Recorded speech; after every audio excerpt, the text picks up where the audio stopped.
नमस्कार साथियों, कैसे हैं आप सब लोग। जब भी पति और पत्नी के बीच डिस्प्यूट होगा तो अक्सर ये देखा गया है कि डिस्प्यूट रिजॉल्व करने के लिए पति प्रयास करते हैं।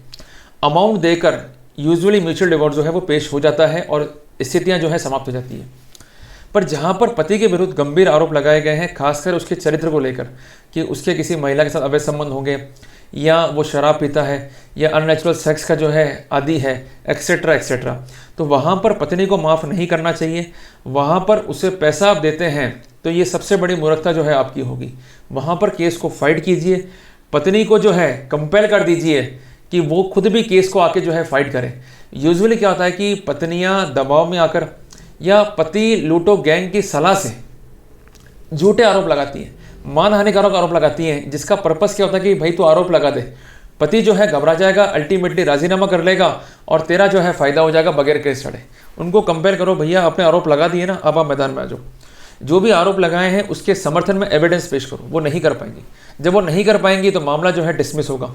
दिल्ली में एक इंसिडेंट ऐसा ही हुआ कि जहाँ पर दिल्ली की निचली कोर्ट ने महिला का डोमेस्टिक वायलेंस केस तो खारिज किया ही किया, अपितु उस पर फाइन भी जो है इम्पोज कर दिया। तो साथियों, हेडिंग का पब्लिश हुई, wife imposed ₹1 lakh cost for misusing dB act. बड़ा इंपॉर्टेंट जो है फैसला है कोर्ट का। यहाँ क्या ऑब्जर्वेशन था? A court in Delhi has dismissed a women complaint of DB act against husband and in laws, stating that the wife has misused legal provision as a tool to extort unjustified money from him for unjustified personal gain and imposed a cost of ₹1 lakh on her by the matrimonial magistrate। साथियों, कितना बड़ा finding जो है court का आ चुका है कि husband पे कर दिया, उसके माता पिता पे कर दिया, अनजस्टिफाइड आरोप लगा दिए और एकमात्र उद्देश्य था पैसा एक्सटॉर्ट करना, पैसा लेना। कोर्ट ने परिवाद भी खारिज किया, पहली चोट, फाइन भी लगाया, सबसे बड़ी चोट। और सबसे बड़ी बात यह है कि मुंसिफ कोर्ट से, जहां यूजुअली ये होता है कि लड़कियों को देखते हुए नहीं साहब लड़कियां मासूम होगी या लड़की को जो है हैरेस किया होगा, रिलीफ अक्सर मिल जाता है, वहां पर उसका परिवार जो है वो खारिज हुआ। कोर्ट का क्या फाइंडिंग है? While dismissing the complaint, saying that she has falsified and concocted various allegations and suppressed important fact in order to harass her in-laws। साथियों, डिसीजन जो है ये 2015 का जरूर है, पर इस डिसीजन को जरूर नेट से निकाल के पढ़िएगा। पत्नी के आरोप क्या थे इसमें कि मेरे पति के जो है अवैध संबंध है, मेरा पति मुझे फिजिकली और मेंटली अब्यूज़ करता है, मेरे साथ जो है हैरेसमेंट करता है। जब ये बात मैंने सास ससुर से कही तो उन्होंने मेरी बात नहीं सुनी और मेरे पति का जो है समर्थन किया। अक्सर ये एलिगेशन जो है लगा दी जाते हैं। पति ने जो है केस कंटेस्ट करा, उसके 3 डिफेंस हैं। सबसे पहली बात, उसके माता पिता लंबे टाइम से जो है अलग रह रहे हैं। दूसरी बात, मैंने हमेशा ही मेरी पत्नी को अच्छा रखा, मैंने कोई भी माल ट्रीटमेंट जो है नहीं करा। तीसरी इंपॉर्टेंट बात, मेरी पत्नी के द्वारा कोई सबूत जो है वो पेश नहीं किए गए हैं, जिस कारण मामला जो है वो झूठा है। कोर्ट का ये कहना है generally women are at receiving end of domestic violence, की पैसा लेने के एंड पर होती है। And DV act is created solely, इसका पर्पस क्या है? With a view to provide relief to the victim of domestic violence, not to the perpetrators. मतलब जो कानून का दुरुपयोग करने वाले हैं, जो कानून का मौखल उड़ाने वाले हैं, मजाक करने वाले हैं, उनके लिए कानून नहीं बनाए।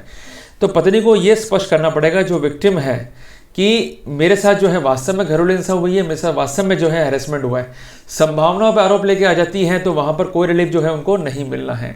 It is however noted that the testimony of the complainant, जो वाइफ की टेस्टिमोनी है, throw light on the conduct of the complainant and extend to which she has falsified and concocted the various allegation, कि उसने इस तरह से झूठ बोला कि वो उसकी एविडेंस से जो है वो स्पष्ट हो रहा है।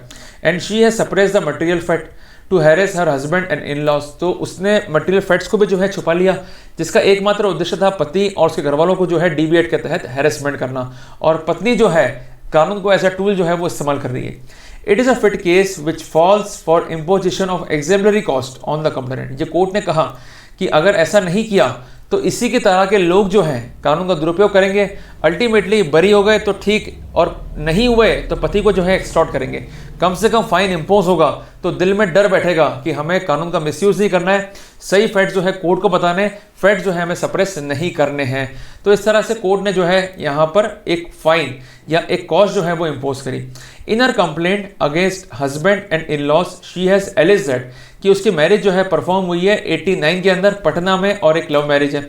आफ्टर मैरिज उनके बीच जो है वो डिफरेंसेस हो गए, जिस कारण पति के द्वारा उसको मेंटली, फिजिकली, इकोनॉमिकली जो है अब्यूज़ किया गया। जब ये बात सास ससुर को उसने कही तो उन्होंने इस और कोई ध्यान नहीं दिया, पर जब उसकी एविडेंसेस हुई तो सही बात जो है बिफोर कोर्ट गई।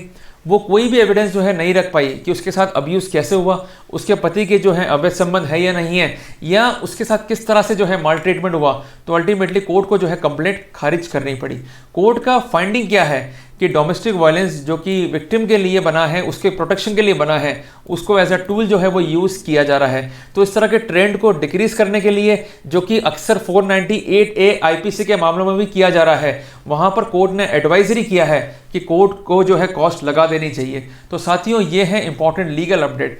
यदि आपके साथ भी अन्याय हुआ है या पत्नी के द्वारा झूठे मानहानिकारक आरोप लगाए गए हैं तो वहाँ पर रुपया बिल्कुल ना दें, अपना केस खुद लड़ें।